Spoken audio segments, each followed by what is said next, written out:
Hey guys, what's up? We're back for another episode of the Mystic Podcast. Whoop, whoop. You guys know us. You hopefully love us. If you don't, start. Mhm. Of So, course. let's get into the meat of this introduction, which is just join up, discuss and shit. And I don't know. Well, here's an interesting thing that to note was that I don't know. Did you ever? I was watching. Now, of course, as you all remember, a couple weeks back, people were pissed off at Screw Attack once again because of their disregard, their Oh god. blatant anger or dislike of anime characters caused another anime character to lose out to an American cartoon character. But I started. So then I started. I watched a couple of their videos of other anime character, Western, Eastern characters against Western characters, and despite popular belief, there is actually one time where they let an anime character outbeat an American cartoon character. It was Vegeta, right? Vegeta versus Shadow. Mhm. However, of course, I also probably watched the most controversial, which was Goku versus Superman. Which was actually correctly Eh, told. But well, yeah.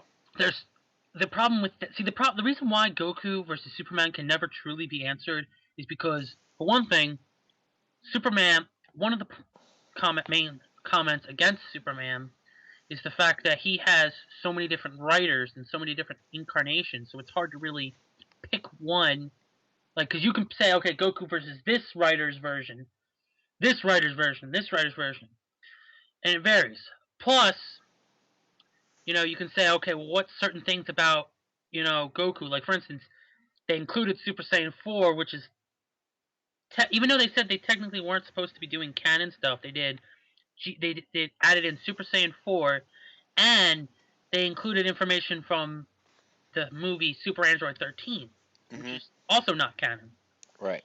However, I believe that particular video was made before Super Saiyan God. Because Wait, if it was, yeah. if it was made after Super Saiyan God, they would have included it because they included GT and they included a multiple movies. Because if you don't include GT, the only time the Dragonfish shows up is in the movies. Yeah. Now, what made this interesting was some of the various comments. Now, according to one commenter, they said that supposedly the power level, as we all know, from the creator himself, the power level multiplier of Super Saiyan was 50 times. Mhm.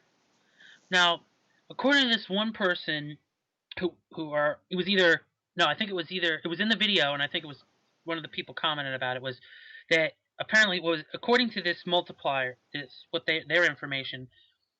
Super Saiyan 2 supposedly has his multiplier is twice as big as Super Saiyan 1. Mhm. I've heard that. And that Super Saiyan 3's multiplier is 4 times greater than Super Saiyan 2. Mhm.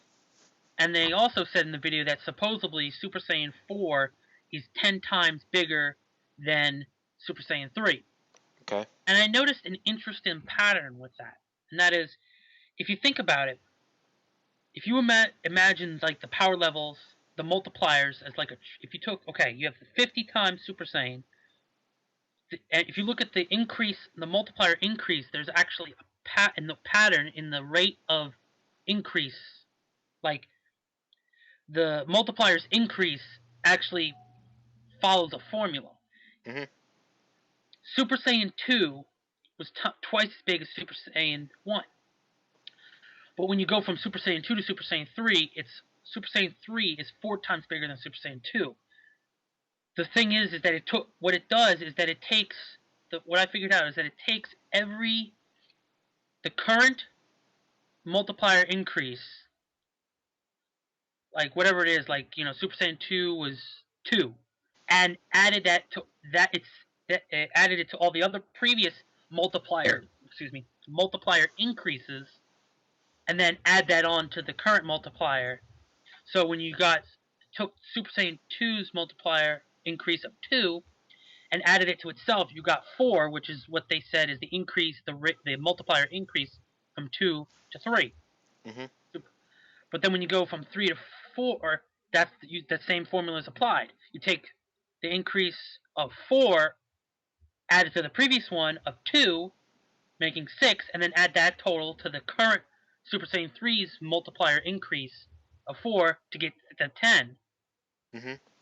Now, I didn't actually sit there and think this, but if I remember correctly, they said that, was it Beerus was like what, supposed to be like a Super Saiyan 12 or something, and like Weiss was like supposedly like a Super Saiyan 15, something like that. I don't remember them giving them an actual number. Well, there wasn't actually. I think there was some people were saying something like that. Oh, and I said, please.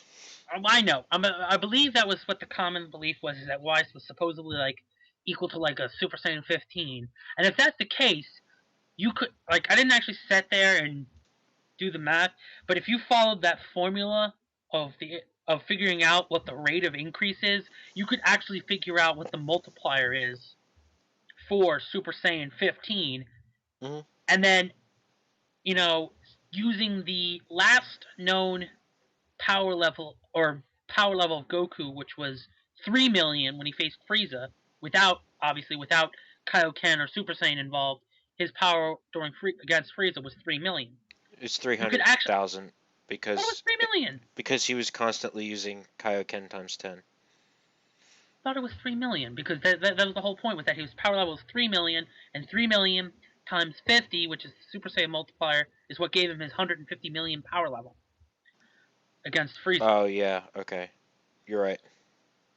So you could, in theorize, using that number of 3 million, you could roughly figure out what, a rough number, obviously, of what, how strong, that was just some, just a weird thought. It was like, oh, maybe you can figure out a rough number of what Weiss's power level theoretically could be, but then, as we all know, the sole reason that the power levels were put into the show was to show you how ridiculous it is that anyone would try to put a number on their power levels. But I just, was thinking about it, when I I was in, because you know how they always say you think of your best ideas, or you tend to think very well when you're in the shower, and I was thinking about that, and I just, I don't know, it clicked, because, because you know how they say, you get your best ideas when you're in the shower. Yeah, it's true for me, too. Yeah. It's true for a lot of people, but... The screw attack thing... Oh, yeah, the screw attack thing There were some of them that are good, like Strider Hiri versus Ryu Hayabusa was pretty good, but others, like the Street Fighter versus Mortal Kombat ones, were horrible. The latest one, as of what I know, the Gaara versus Toph was horrendous. Atrocious. Yeah. It was. I think in that one they said that the next one they were going to do was a redo. They were gonna redo Boba Fett versus Samus. I don't know. I didn't watch that one. I don't really. Yes. But yeah, it's kind of. It's like my interest in watching those videos is solely for the purpose of finding out how much bullshit they put in the videos. Yeah, I mean, if you think about, like, I'm not even biased because it's like, I like Last Airbender probably better than Naruto, and however, the Naruto is just so much like above Last Airbender in terms of power. It's not even close. Not even close. The only way that someone from the Avatar universe could beat Gaara in a battle of sand would be the Avatar. Mm-hmm. Maybe. We don't know. Because supposedly the Avatar has unlimited power, but who knows? But for any of the other more powerful characters in Naruto, not even the Avatar could win. No. It would be a pretty interesting fight, though. Yeah, I think like Madara would just drop a meteor and that's it for any Earthbender. Well, no, because I mean, you got to remember, you got we're talking about Avatar, the Avatar, as opposed to just a normal Earthbender. But I mean, like even Aang at his best managed to hit mountain level. I mean, that's nothing compared to like. He wasn't a fully real. You remember the show? The two main the avatars that were focused on Korra and Aang were non fully realized. Because just like with, as we all know, the Avatar series was heavily influenced from anime, Hmm. and the one thing that they kept that isn't true in pretty much every anime is that old people are OP as all hell. So imagine what Aang was like in his later years. His power. Plus, if you remember, the meteors apparently give firebenders an increase. So you can combine earthbending with some intensely increased firebending to like blow that shit to pieces. But Madara would still blow blow him away with his other abilities. By dropping a second meteor. Well, they're too busy trying to destroy the first one. Yeah, I know. I'm just saying is that that's Oh, and why I Perfect just making it. Susanoo would be it too. Oh yeah. That would probably Oh, he wouldn't. destroy most of the Avatar universe in one swing. Not in one swing, but they wouldn't be able to do anything against it. No. So, I mean, that's a little thing for the week. Yeah, I guess. That and it's getting too cold. Yeah, it's pretty ridiculous here.